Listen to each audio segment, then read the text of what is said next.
Totengräbers Heimweh. O Menschheit, o Leben, was soll's, o was soll's? Grabe aus, scharre zu. Tag und Nacht keine Ruhe. Das Treiben, das Drängen.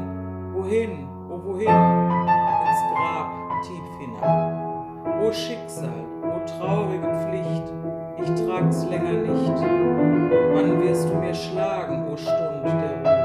O Tod, komm, drücke die Augen mir zu. Im Leben, da ist's, ach, so schwül. Im Grabe, so friedlich, so kühl. Doch ach, wer legt mich hinein? Ich stehe allein, so ganz allein. Von allem verlassen, dem Tod nur verwandt, verweil ich am Rande, das Kreuz in der Hand. Und starre mit sehnendem Blick hinab ins tiefe Grab.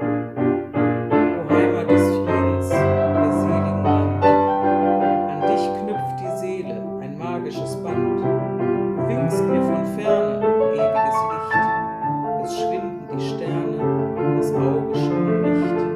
Ich sinke, ihr Lieben, ich komme.